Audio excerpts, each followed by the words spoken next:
पर मेरी जीजियों, मेरे जीजाओं, मेरी बेटियों, बेटाओं, मेरे बुजुर्ग माँ बाप, एक बात का स्मरण रखिएगा। दुनिया के लोग प्रभाव दिखाकर आपको अपनी ओर आकर्षित करेंगे और दुनिया के लोग प्रभाव से प्रसन्न होंगे, पर मेरे शंकर भगवान किसी के प्रभाव से कभी प्रसन्न नहीं हुए। मेरे शंकर भगवान तो केवल भाव से प्रसन्न होते हैं, केवल भाव। आपका भाव कितना सुंदर है। आप किस श्रेष्ठ भाव से शिव को भज रहे हो। शायद मुंबई के लोगों ने पहली बार ऐसा नजारा देखा होगा कि कथा सुबह 8 बजे चालू हो रही है तो पूरी रात से शिव भक्त इन पंडालों में बैठकर इंतजार कर रहे हैं। मुंबई के इतिहास में शायद कोई कथा हुई होगी जिसमें लोग रात भर कथा का इंतजार करे हैं, पूरी रात, पूरी रात।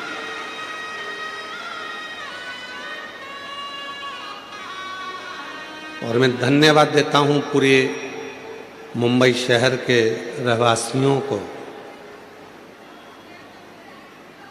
साधुता देता हूं आप लोगों की निर्मल भक्ति को।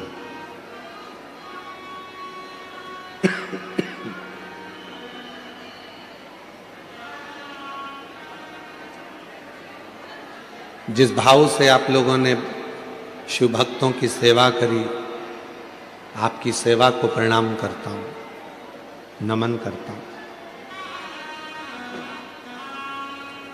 आप शिव महापुराण की कथा के लिए रात भर से इंतजार नहीं कर रहे।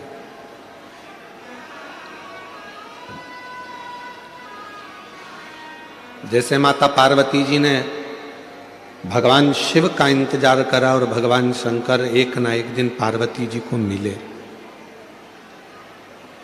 सती माता ने भगवान शंकर का इंतजार करा और माता सती को शिव जी मिले। मार्कंडे बाबा ने शिव जी का इंतजार करा और मार्कंडे बाबा को शिव जी मिले। राजा श्वेत ने शंकर भगवान का इंतजार करा और राजा श्वेत को शंकर भगवान मिले। आप कथा का इंतजार नहीं कर रहे, पूरी रात बैठकर श्री शिवाय नमस्तुभ्यम भजते हुए, नमः शिवाय बोलते हुए, ओम नमः शिवाय जपते हुए आप उस शंकर का इंतजार कर रहे हो जो तुम्हारी झोली भर कर जाए,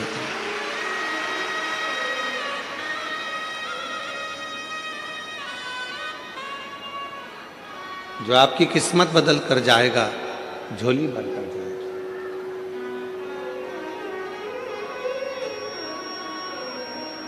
33 कोटि देवता में केवल एक देवता हैं, वो हैं देव अधिदेव महादेव, जो प्रभाव से नहीं, धन से नहीं, दौलत से नहीं, संपदा से नहीं, सत्ता से नहीं, वैभव से नहीं, केवल आपकी भक्ति से प्रसन्न होते। क्या मांगा शिव जी ने? शंकर भगवान, लंकापति रावण ने एक बार शिव जी के सामने जाकर खड़ा होकर कह दिया था कि आपको मैं क्या दूं, मैं आपको क्या प्रदान करूं।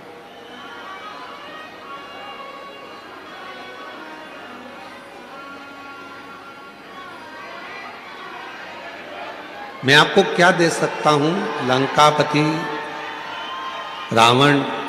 लंकापति रावण ने स्वयं शिव जी के पास जाकर ये कहा, स्वयं शिव जी के।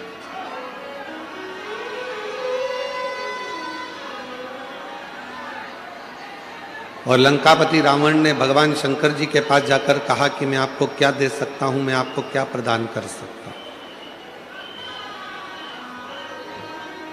मेरी जीजियों, मेरे जीजाओं, मेरी बेटियों, बेटाओं, मेरे बुजुर्ग माँ बाप, याद रखना, ये लंकापति रावण की कथा नहीं,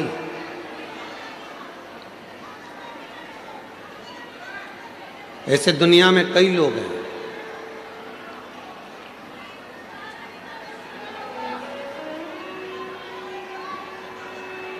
मेरा कार्यकर्ताओं से निवेदन है कि आप लोग भी थोड़ा सा नीचे बैठ जाएं, जिससे भक्तों को तकलीफ ना हो।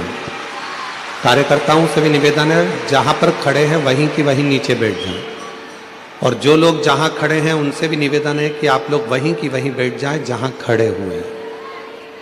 कथा का समय कम है, आज विराम दिवस की कथा है, पूरी रात से लोग इंतजार कर रहे हैं। आप लोग लेट आए हैं और लेट आकर आगे बैठने का प्रयास ना करें, प्रेम से इस कथा का लाभ। ना जाने फिर मुंबई में कब योग लगेगा। आज बाबा से अपने दिल की बात कहकर जाना और झोली पसार कर मांग कर लेकर जाना, जिससे कहीं भी कथा में आओ तो तुम्हारा पत्र इस व्यासपीठ पर जरूर मिले।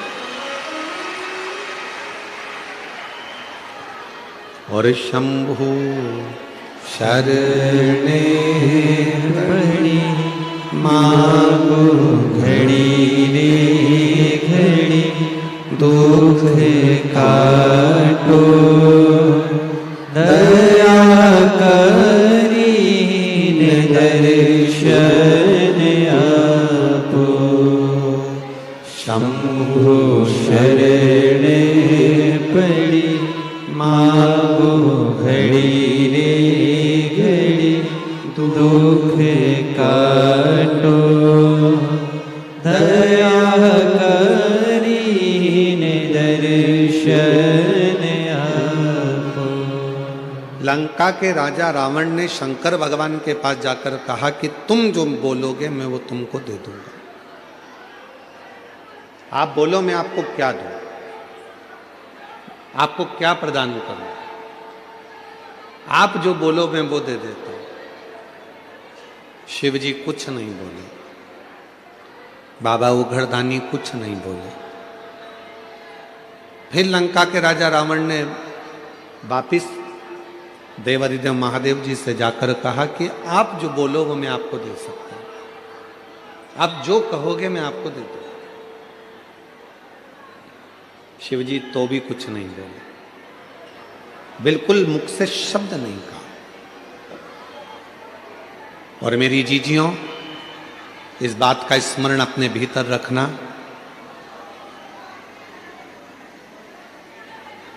मेरा ओघड़दानी अगर कोई दुनिया का व्यक्ति तुम्हारे पास में आकर कहे कि शंकर भगवान को ये दे दो, शंकर भगवान को वो दे दो, समझ लेना कि व्यर्थ की बात है। शिव कभी भी अपने भक्त से ये भी नहीं कहते कि मुझे तू ढेरों चढ़ावा दे, धन दे, संपदा दे, या तू मुझे कुछ प्रदान कर। शिव नहीं कहते।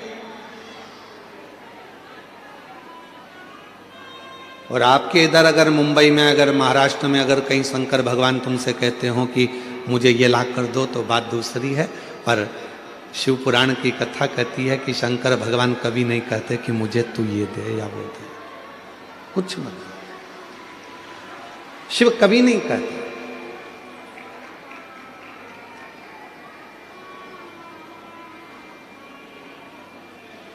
कहां से लाऊं गंगा, कहां से लाऊं यमुना, कहां से लाऊं गंगा, कहां से लाऊं यमुना, कहां से लाऊं सरयू अपार पड़ी रे, कहां से लाऊं सरयू अपार पड़ी रे।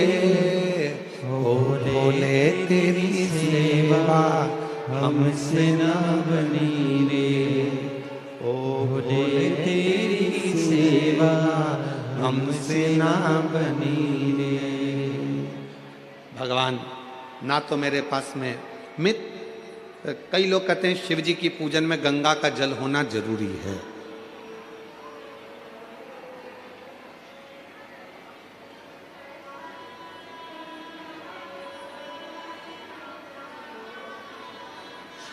और मान लो तुम्हारे पास में गंगा जी का जल नहीं है, तो क्या शंकर जी तुम्हारी पूजन को स्वीकार नहीं करेंगे? अरे बोलो तो जम के, करेंगे ना। क्यों? स्कंद पुराण में वर्णन आता है, स्कंद पुराण में वर्णन आता है कि एक बहुत साधारण सी घर में रहने वाली एक दृष्टांत बड़ा सुंदर है। और एक घर में रहने वाली एक रेणुका मां नाम की एक स्त्री थी। थोड़ा ध्यान से सुनना इस स्कंद पुराण के इस चरित्र को। रेणुका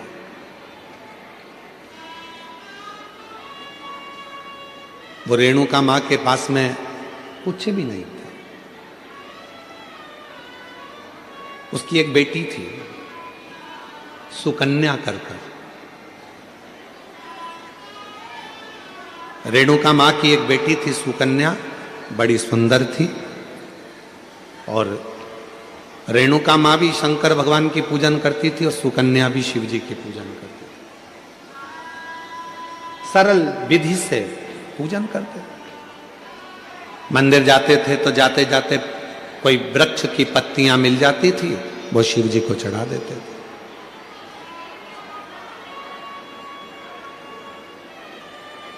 कोई फूल मिल जाता था, वो शिव जी को चढ़ा देते थे।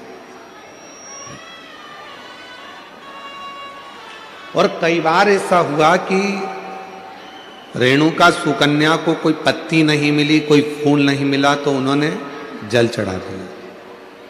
कई बार ऐसा भी हुआ कि सुकन्या और रेणुका को जल भी नहीं मिला, तो उन्होंने 3 बार ताली बजा दी। कई बार ऐसा हो गया सुकन्या और रेणुका को कि वो मंदिर भी ना जा पाए, तो उन्होंने शिखर का दर्शन कर लिया। शिखर का दर्शन।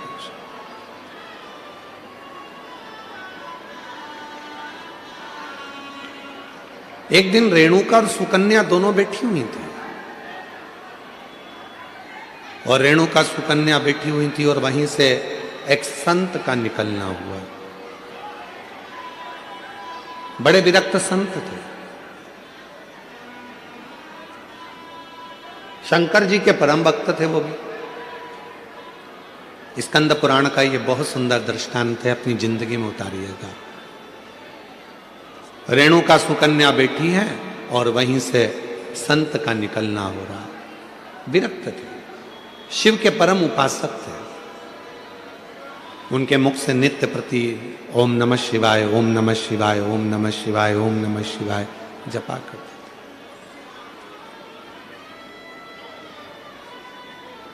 आज संत भिक्षा मांगने के लिए रेणुका और सुकन्या के घर पर पहुंच गए। आवाज लगाई, माता भिक्षाम दे, माता भिक्षाम दे, भूख लगी है, थोड़ा अन्न का भाग दीजिए। रेणुका सुकन्या बाबा की आवाज सुनकर बाहर गई। दरवाजा खुला, आसन दिया, बिछाया, बिठाया, जल पिलाया, अंदर से भोजन ला कर दिया।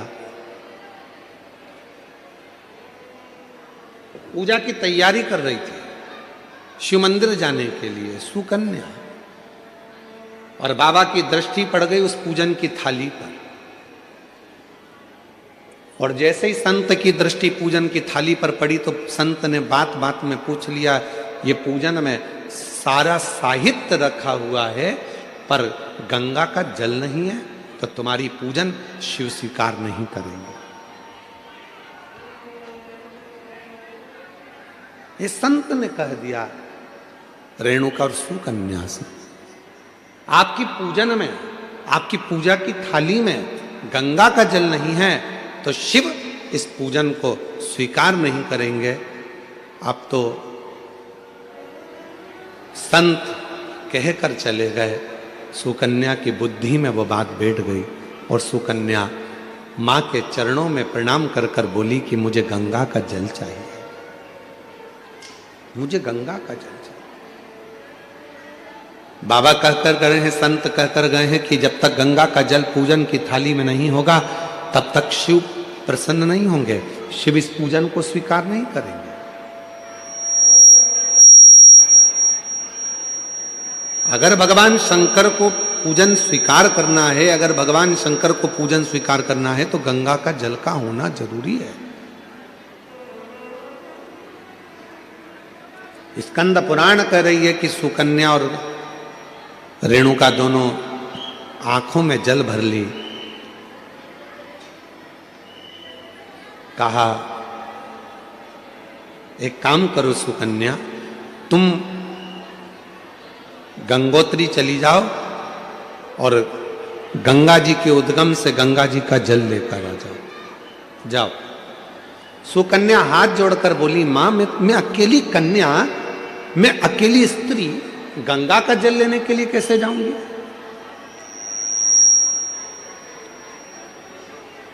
शिव की पूजन सुकन्या ने भी बंद कर दी, रेणुका ने भी बंद कर दी। दोनों शंकर के मंदिर नहीं जा रही हैं, क्योंकि संत कहकर गए हैं कि गंगा का जल होना जरूरी है। अब गंगा का जल ही नहीं है तो शंकर मंदिर जाके करूंगी क्या? अब गंगा का जल ही नहीं है तो शिव जी के शिवालय में जाकर करूंगी क्या? ना सुकन्या मंदिर जा रही है, ना रेणुका मंदिर जा रही है। तभी मेरे ओघड़ दानी ने ध्यान दिया और आज भगवान शंकर का चेहरा कुछ उतरा हुआ था, तो नंदी ने पूछ लिया, प्रभु क्या बात है, आज आपका मुख उतरा हुआ, आज आपका चेहरा उतरा हुआ है, प्रभु क्या बात है? भगवान देवादिदेव महादेव ने कहा, नंदी, एक रेणुका और एक सुकन्या एक गांव में निवास करती हैं, उनके पास में जो होता है वो मेरा श्रृंगार करती हैं, पूजन करती हैं। एक संत भिक्षा मांगने के लिए आए थे और वो उनको ज्ञान देकर चले गए, उनको बताकर चले गए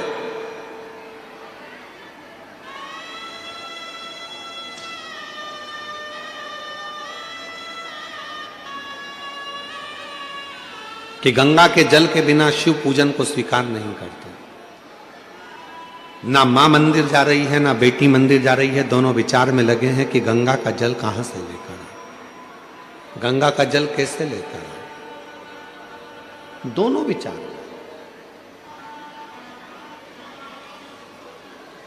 और उन दोनों के जल के बिना मैं फीका हूं। तभी भगवान शिव के पास से नंदी दौड़ कर गए, आप चिंता मत करो, आपका चेहरा उतरा हुआ देखकर, मुख उतरा हुआ देखकर मुझे अच्छा नहीं लग रहा।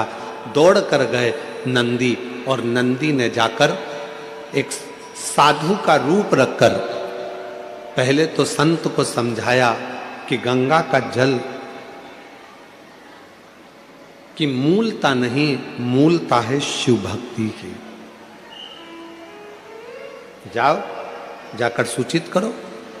संत मानते नहीं थे तो नंदी ने अपना असली विग्रह धारण कर, बड़े बड़े सींग, बड़ा विराट सा स्वरूप नंदी का, बड़ा विराट सा स्वरूप।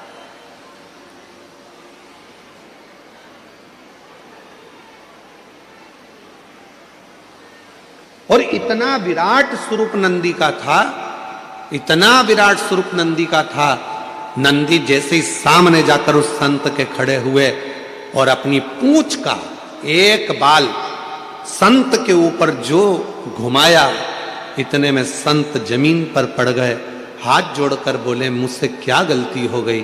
तो नंदी ने कहा, गलती केवल एक हुई है कि वो पूजन करने वाली जिस भाव से पूजन करती थी, जैसी मंदिर जाती थी, जो जिस भाव से पूजता था, उसकी पूजन तुमने बंद करा दी, केवल एक गंगा के जल के लिए, कि पूजन में गंगा का जल होना जरूरी है। जाओ।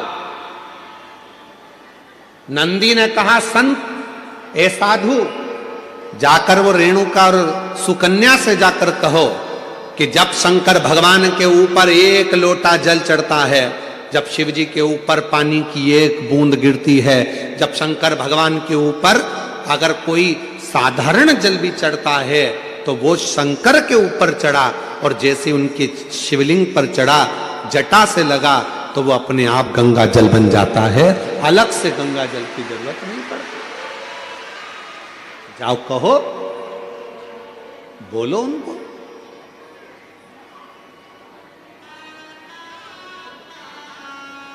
कहां से लाऊं गंगा, कहाँ से लाऊं यमुना, कहाँ से लाऊं गंगा, कहाँ से लाऊं यमुना, कहाँ से लाऊं सरयू आपार पड़ी रे।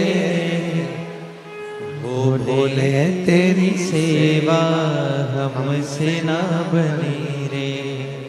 शिव शंकर तेरी सेवा हमसे ना बनी रे। गंगा का जल मूल नहीं, मूल है आपके हृदय का भाव, हृदय का।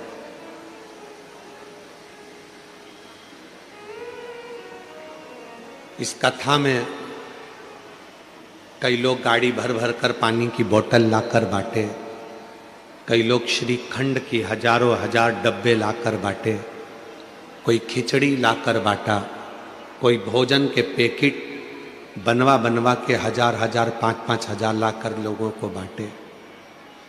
और उसी बीच में कोई कोई ऐसा भी था जिसके पास में कुछ नहीं था, तो 10 रुपए की टॉफी खरीद कर उसने वो भी बांटा। कोई ने 5 रुपए का बिस्कुट खरीद कर बांटा।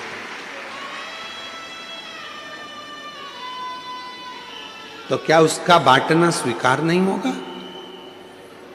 क्या उसका बांटना स्वीकार नहीं है?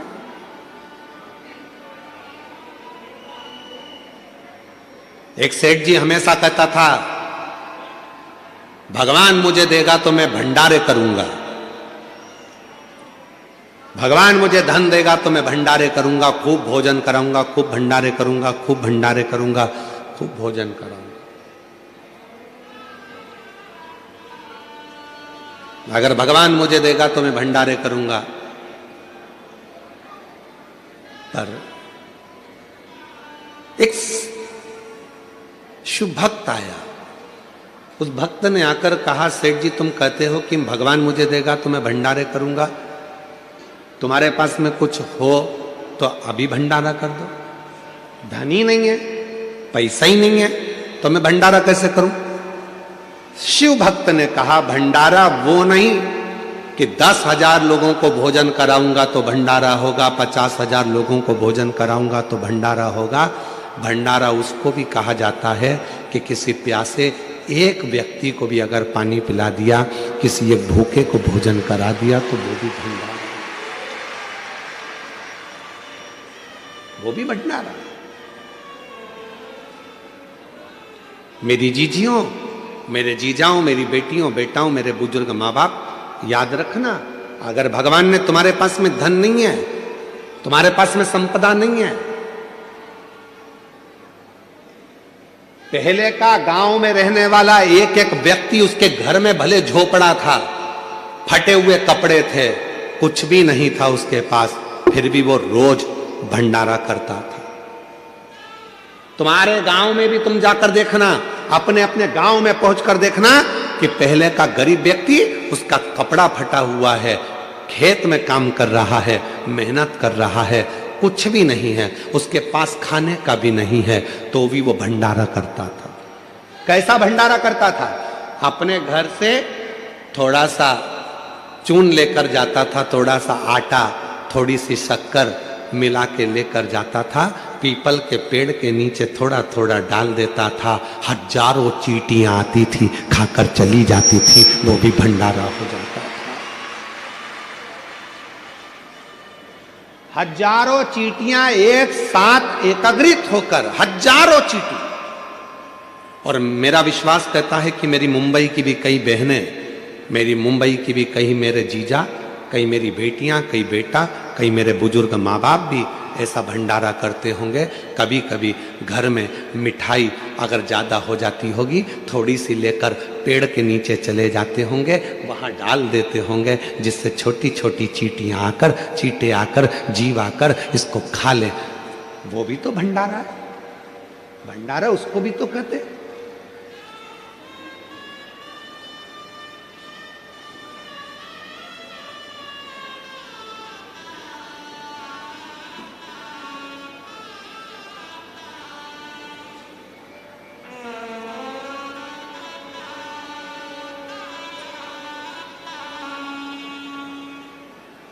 लगभग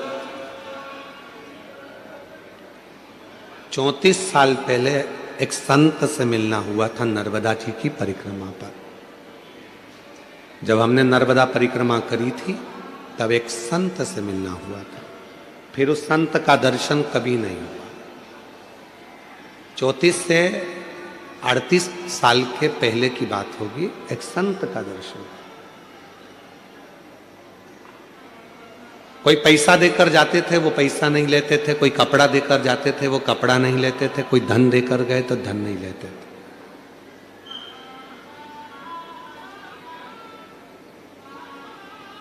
हर 4 महीने में वो भंडारा करते थे, और भंडारा धन का नहीं करते थे, भंडारा अन्न का नहीं करते थे, भंडारा भोजन का नहीं करते थे, क्योंकि ये धन अगर ले लूंगा, किसी को अगर भोजन कराऊंगा तो पैसा तो दूसरे का है, फायदा मेरा क्या होगा। तो वो भंडारा ना अन्न का करते थे, ना धन का करते थे, ना वस्त्र का, ना वैभव का करते थे। मां नर्मदा की गोद में रहते थे, शिव की भक्ति करते थे। बड़ा दुर्बल पतला सा शरीर था और शूलपाणेश्वर क्षेत्र में उनका निवास था। शिव मंदिर में जाकर, भगवान शंकर के मंदिर में जाकर 21 बार अपने शरीर को दंड करते थे, प्रणाम करते थे, और शरीर में त्रिशूल से चोट हो जाती थी, पत्थर से चोट हो जाती थी।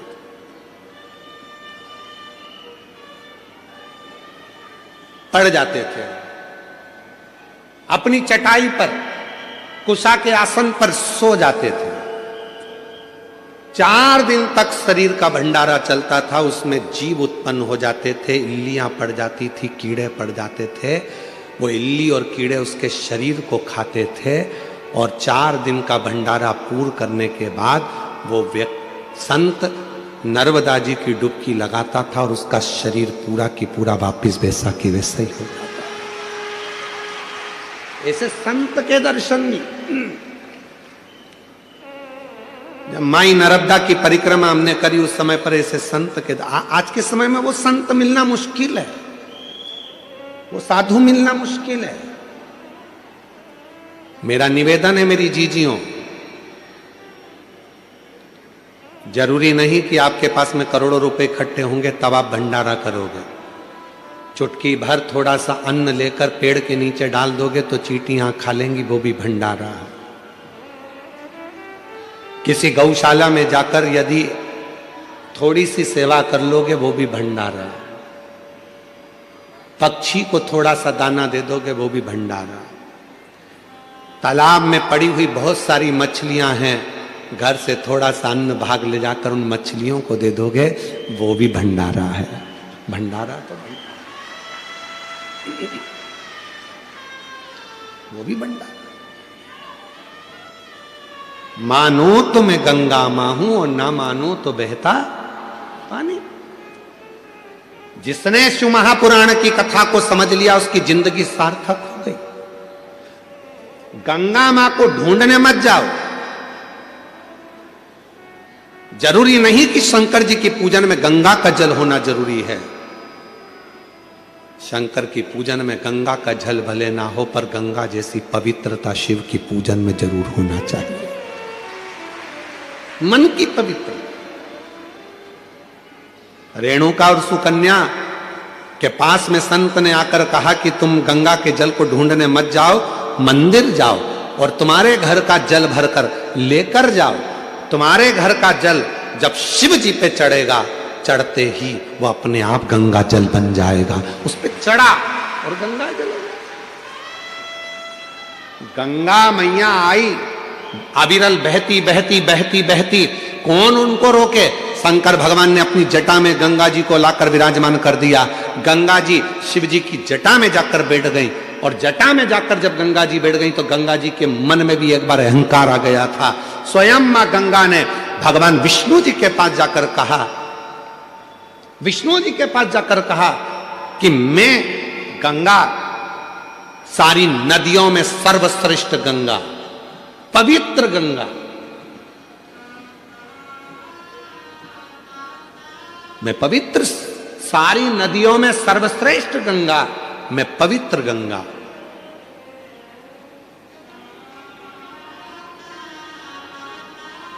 और मेरे जल के बिना लोगों को मुक्ति नहीं मिल सकती। ये गंगा जी कह रहे। भगवान नारायण ने तुरंत कहा कि गंगा तुम्हारी महत्वता तब तक है जब तक तुम शंकर की जटा में हो। तुम्हारा सम्मान शिव की जटा से है, तुम्हारा आदर शंकर की जटा से है, और तुम कह रही हो कि मेरी महत्वता ज्यादा है। गंगा शंकर भगवान के शरीर से अगर एक साधारण पानी भी छू जाता है तो वो गंगा के जल के बराबर श्रेष्ठ हो जाता है। गंगा के जल के बराबर वो श्रेष्ठ हो जाता। तब भगवान विष्णु ने कहा, देखो गंगा, अब तुम्हें मैं एक लीला का दर्शन कराता हूं। शंकर भगवान के शरीर में से तेज पुंज से, तप से, साधना से एक पसीने की बूंद बह निकली। गंगा, बताओ, किसी शरीर में से पसीना निकलता है तो वो अच्छा होता है कि बुरा होता है?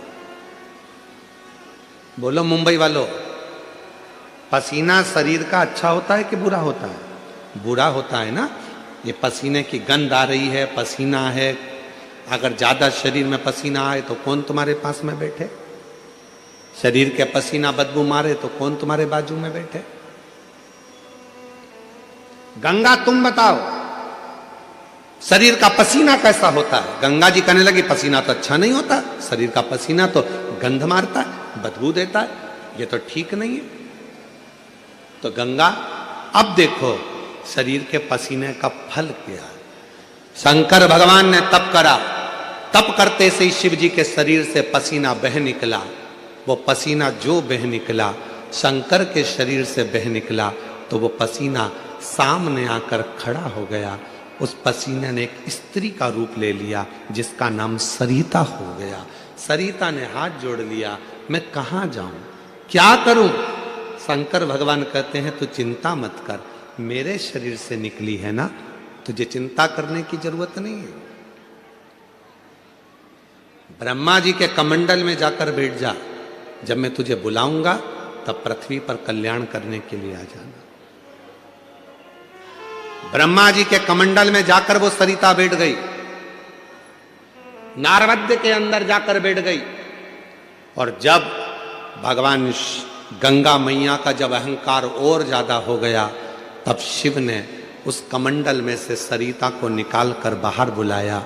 शंकर जी ने कह दिया, आज से पृथ्वी पर तू भी लहर करती हुई धारों में, नदी की धार में बहेगी और तेरा नाम नर्मदा होगा।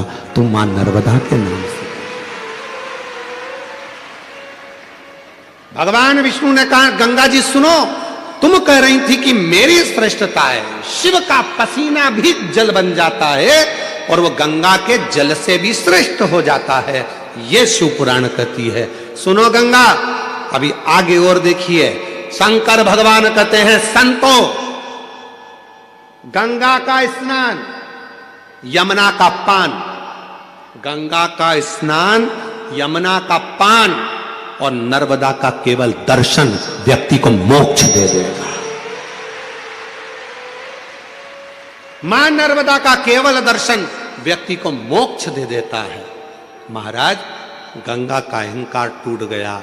मैं सोचती थी कि मेरे जल से मुक्ति है, पर लोग मुझ में नहाएंगे तो मुक्त होंगे, यमुना का जल का पान करेंगे तो मुक्त होंगे, पर नर्मदा मां, शिव के शरीर का पसीना एक ऐसा भी है कि शंकर के शरीर से निकली हुई वो नर्मदा, जिसका केवल स्नान भी ना करा जाए, पान भी ना करा जाए, केवल दर्शन ही कर लिया मां नर्मदा का, तो मुक्ति होगी। अभी तो रुको गंगा, तुम्हारा अहंकार पूरा टूटना चाहिए। गंगा, तुम्हारे कंकर शंकर नहीं मान्य होंगे किसी नदी का कंकर शंकर मान्य नहीं होता, पर केवल एक नर्मदा नदी ऐसी है जिसका कंकर भी शंकर हो जाता है, जिसका कंकर भी शंकर हो जाता है, वो नर्मदा। नर्मदा जी की आंख से जल बहने लगा, आंख से अश्रु बहने लगा, आंख से अश्रु, नयन से जल।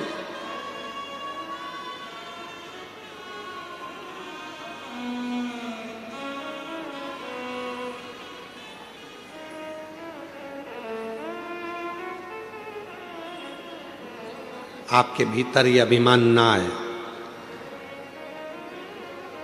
बहुत सारे लोग हैं ऐसे दुनिया में, बहुत सारे लोग जो अपनी अपनी रोटी सेकने के लिए भगवान को भी विभाजित करने में लगे हैं।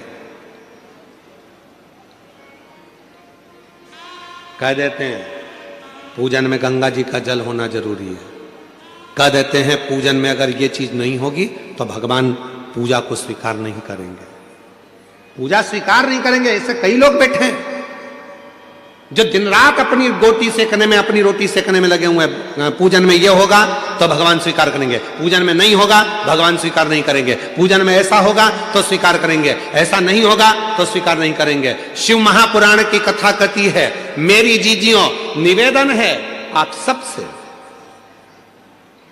कुछ है पूजन में आपके पास तो ठीक, नहीं है अपने घर से एक लोटा जल भर कर लेकर जाओ, जब शिव को चढ़ाओगे वो गंगा जल अपने आप होता चले जाएगा, अपने आप सिद्ध हो जाएगा, अपने आप से।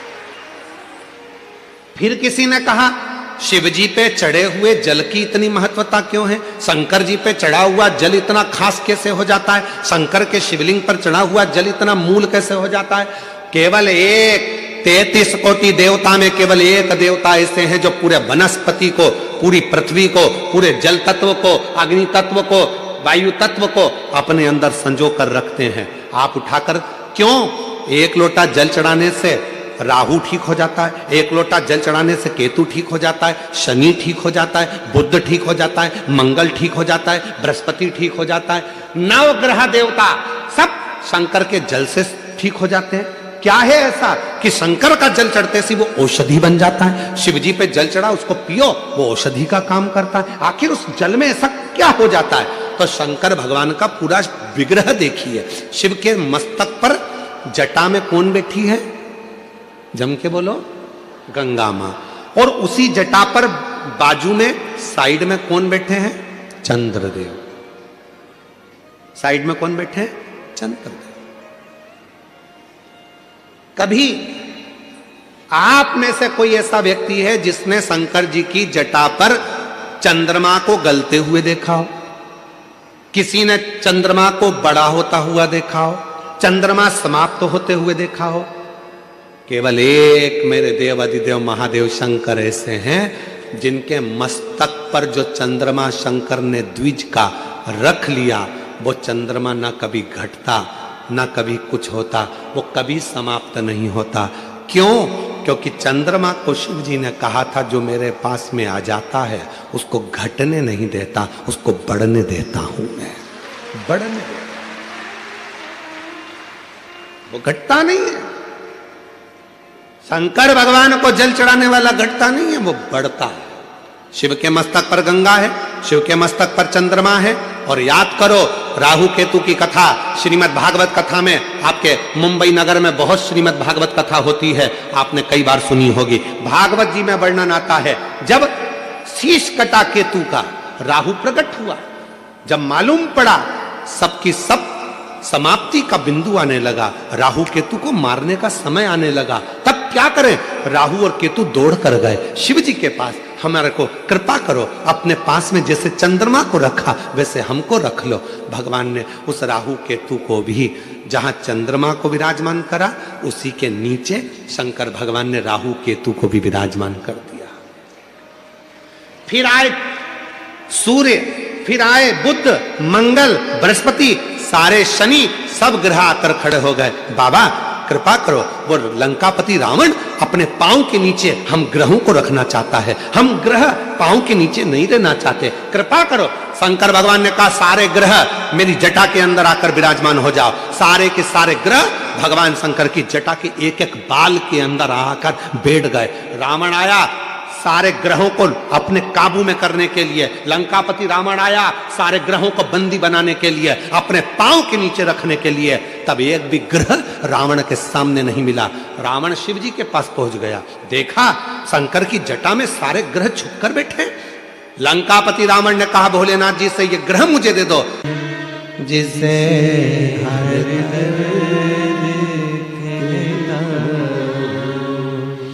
दुनिया के आगे प्रभु चुपचाप में रहता हूँ। दुनिया के आगे प्रभु चुपचाप में रहता हूँ। मेरा तो ही तो हमदर्द है जिसे हर दर्द कहता हूँ। मेरा तो ही तो हमदर्द है जिसे हर दर्द कहता हूँ। इधर भी बोल दिए, उधर भी बोल दिए, उधर भी बोल दिए, सब जगह भटक लिए, समझ ही नहीं पाए शिव पुराण को आज तक कि शिव कथा क्या कर रही है। और जो समझ गया उसको बाबा ने साथ ली। एक पत्र है, अच्छा है, देख।